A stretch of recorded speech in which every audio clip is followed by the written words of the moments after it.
নমস্কার বন্ধুরা, শুভ দুপুর। আমি সুধা, আপনারা দেখছেন সুধা রান্নাঘর। তো নতুন একটা রেসিপি নিয়ে হাজির হয়ে গেছি। রেসিপি বলতে আজকে যে রেসিপিটা এনেছি সেটা এই গরমের মধ্যে একটু ঠান্ডা ঠান্ডা শরীর জুড়ানোর মতন রেসিপি নিয়ে এসেছি। তো আজকে সেরকম রোদ নেই, কিন্তু প্রচণ্ড গরম আর গুমসানি গরম, সেই মানে ভাদ্র মাস শ্রাবণ মাসের মতন গুমসানি গরম। তো সেরকমই এই গরমের মধ্যে একটু যাতে শরীরটা জুড়োয় সেরকম রেসিপি নিয়ে হাজির হয়ে গেছি। এখন তো বর্ষা পড়েই গেছে, তো বর্ষাতে এই গ্রাম অঞ্চলে বেশিরভাগ কিন্তু আম, জাম, কাঁঠাল সবই পাওয়া যায়। তো সেরকমই একটা রেসিপি নিয়ে এসেছি। আজকে জামের শরবত করব।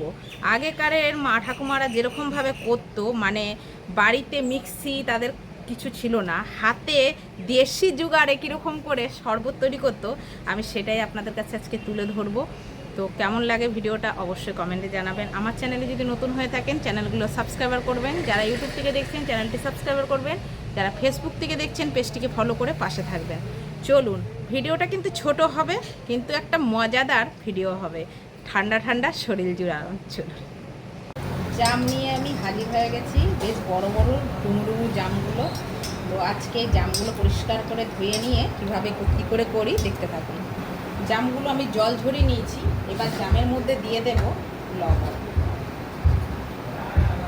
বেশ খানিকটা লবণ দিয়ে দেবো। দেশি জুগাড় একেই বলে।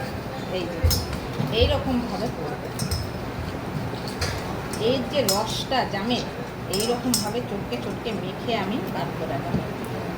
আমি চাইলে এটা মিক্সিতেও দিয়ে করতে পারতাম, কিন্তু আগে ছোটোবেলায় আমরা এরকমভাবেই জাম মাখা করে খেতাম, বা জামের রসটা শুয়ে এরকমভাবেই খেতাম।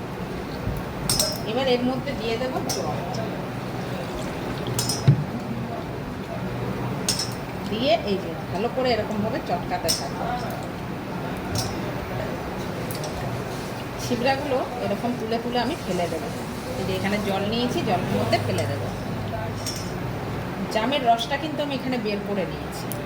পুদিনা পাতা, তখন পুদিনা পাতা পাওয়া যেত না, কিন্তু এখন যেহেতু পাওয়া যাচ্ছে একটু দিয়ে দিচ্ছি আমি। এই যে কটা পুদিনা পাতা এই যে হামুদিস্তার মধ্যে নিয়ে নেব, এরকম করে করে দিয়ে দেবো। অল্প কটা দিলেই হবে। হামুদিস্তা নিয়ে নিয়েছি, যে পুদিনা পাতা এর মধ্যে দিয়ে দিয়েছি। ভালো করে আমি একটু ডলে নেব। জামের মধ্যে চিনি দিয়ে দিচ্ছি, জামের মানে শরবতটার ভিতরে চিনি দিয়ে দিলাম। নুন তো আগে দেওয়াই ছিল, এটা এবার একটুখানি এটা রেখে দেব, গুলা হবে। যেহেতু আগে আমাদের মা ঠাকুমারা এরকমভাবেই করতো। আর এই যে পুদিনা পাতাটা আমার রসটা কিন্তু হয়ে গেছে। পুদিনা পাতাটা কিন্তু আমার রেডি হয়ে গেছে। জামের রসটা নিয়ে নিলাম, এর মধ্যে আমি দিয়ে দেবো।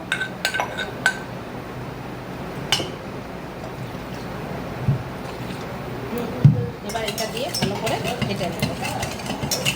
আমার কিন্তু রসটা অলমোস্ট হয়ে গেছে, আমি ছেঁকে নেব।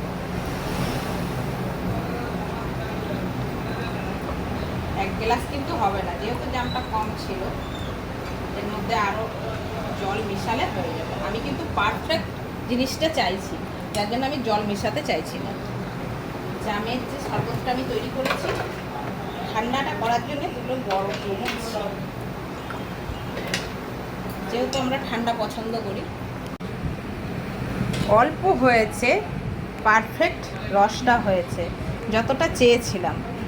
আমরা কিন্তু ছোটোর থেকে এইরকমভাবেই রসটা খেয়ে বড় হয়েছি, যে পারফেক্ট যে জামের রসটা বেরোতো জামের, তো সেটাই আমরা খেতাম। তো আমি তার মধ্যে একটু ঠান্ডা বলতে বরফ ব্যবহার করেছি, আপনারা চাইলে কিন্তু নাও দিতে পারেন। তো এটা কিন্তু পারফেক্ট একটা দেশি জুগাড়, আর খেতে এইটা অসাধারণ লাগবে বন্ধুরা। তো আপনারা একবার এরকমভাবে করে খেয়ে দেখবেন, আশা করি ভালো লাগবে। ভ্যারাইটিস জিনিস তো আছেই আমাদের জীবনে, তো একটু পিছনে পিছিয়ে যাবেন। ভালো থাকবেন, সুস্থ থাকবেন। দেখা হচ্ছে আবারও পরের ভিডিওতে। অপেক্ষায় রইলাম কমেন্টের। আজকের মতন বিদায় বন্ধুরা, বাই বাই।